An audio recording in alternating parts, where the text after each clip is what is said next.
Doctor राज मोहम्मद आफरीदी, मजजूब अदब अतफाल। Doctor राज मोहम्मद आफरीदी की नई कहानियां पढ़ते हुए मेरी कैफियत बदल रही है। सद शुक्र कि इन कहानियों की उंगली थाम कर मैं थोड़ी देर के लिए अपने बचपने में लौट गया हूँ। मेरे अदबी सफर का आगाज बच्चों के अदब के कारी की हैसियत से 5वीं 6ठी क्लास में हुआ था और यूं 7वीं और 8वीं जमात में बच्चों के लिए टूटी फूटी कहानियां और नज़में लिखना शुरू की।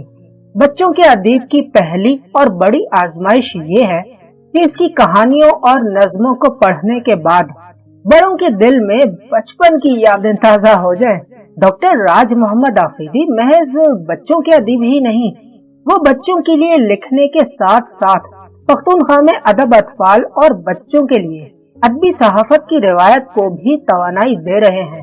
बदकिस्मती से सूबा पख्तूनख्वा के अदबी मंजर नामे पर काफी अरसे से उर्दू में बच्चों के लिए लिखने वाला कोई काबिल जिक्र नाम सामने नहीं आया। कम अज कम ये मेरे लिए मायूसी की फिजा थी। 90 की दिहाई में पाकिस्तान यंग राइटर्स फोरम ने खैबर पख्तूनख्वा में अदब अतफाल की एक तहरीक की शक्ल इख्तियार की। मोहतरमा मलका मजीद मुगल, डॉक्टर रईस अहमद मुगल, मोहम्मद अरशद सलीम, इमरान यूसुफ जई, शाहिद अनवर शिराजी, अब्दुल्ला अदीब और डॉक्टर मोहम्मद इदरीस दाऊद 90 की दिहाई में बच्चों के लिए लिख रहे थे।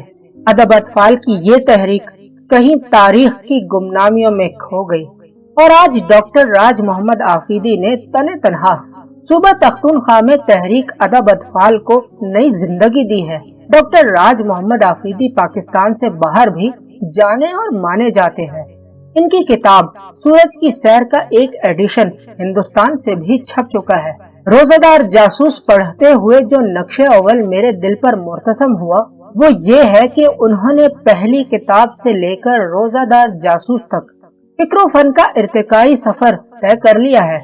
इनकी कहानियां नए से नए मौजू की तलाश में नए जहानों को दरियाफ्त कर रही हैं। बड़ों के अदब में अदब बराए जिंदगी को मरकजियत हासिल है तो अदब अतफाल की रूह अदब बराए आगही है। इस वस्फ की बड़ी वजह ये है कि डॉक्टर राज मोहम्मद आफरीदी बच्चों के अदब को पूरे एहतमाम से और पूरी जहनी यकसुई के साथ लिख रहे हैं।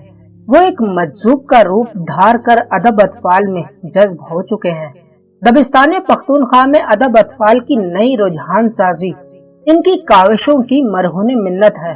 मेरा हमेशा यही वजीफा रहा है कि अदीब और अदबी इदारे अदब अतफाल को नजरअंदाज न करें कि बच्चों का अदब बड़ों के अदब की बुनियाद साजी है और सूबा पख्तूनख्वा में बड़ों के अदब की बुनियाद यानी ये अदब अतफाल इन दिनों बहुत कमजोर है। वो शायद अमल ये है कि डॉक्टर राज मोहम्मद आफरीदी ने अदब के मज़कूरा अलमी को देख कर ही फरोग अदब अतफाल को जिंदगी की बुनियादी तरजीहात में शामिल कर लिया है। अब वो बच्चों के लिए लिख भी रहे हैं और अदीबों से लिखवा भी रहे हैं। साथ साथ इनकी कोशिश है कि बच्चों के नए अदीब भी दरियाफ्त हो सके। बच्चों के लिए लिखना बहुत मुश्किल काम है। अगर बड़ों के अदीब लिखना चाहें भी तो इनको कड़ी रियाजत से गुजरना होगा, इसलिए कि बच्चों के लिए लिखते वक्त शायर अदीब को बच्चा बनना पड़ता है और यही वजह है कि बच्चों के अदब के असल नक्काद बच्चे खुद होते हैं। डॉक्टर राज मोहम्मद आफरीदी अब इस गहरे रम्ज को समझ चुके हैं, इसलिए इनकी नई कहानियों में वो तख्लीकी फिजा मिलती है जिसके हिसार में बच्चे कहानी के पहले लफ्ज से आखिरी लफ्ज तक कहानी से जुड़े रहते हैं और हज उठाते हैं। डॉक्टर राज मोहम्मद आफरीदी तख्लीकी अमल के इस तश्कीली दौर से करीब करीब निकल आए हैं जिसमें बकौल खातिर गजनवी मरहूम बाज अदीब उम्र भर सरगर्दा रहते हैं। इन कहानियों के खास नुकात ये हैं जिन्हें तख्लीक की रूह का दर्जा हासिल है और ये तख्लीक को हमेशा सरसब्ज रखते हैं। डॉक्टर राज मोहम्मद आफरीदी के पास ये तख्लीकी बसीरत मौजूद है कि माजी की बनिस्बत साइंस और टेक्नोलॉजी और इंटरनेट के जमाने में आज बच्चों के सामने तख्लीक के कई वसीले मौजूद हैं। इसलिए बच्चों को किताब की तरफ लाना बहुत मुश्किल काम बल्कि बहुत बड़ा चैलेंज है। इनकी कहानियों में इस बात का करीना मिलता है।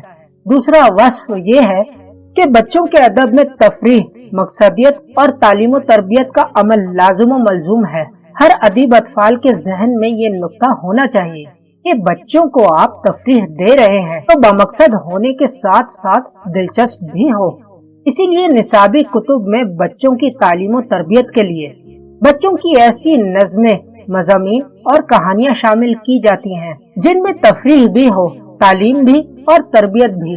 ڈاکٹر راج محمد آفریدی معلم بھی ہیں، اس لیے وہ اپنی نئی کہانیوں میں ڈپٹی نذیر احمد کی طرح مقصدیت اور نصیحت کے آگے ادبیت کے تقاضوں کو قربان نہیں کرتے۔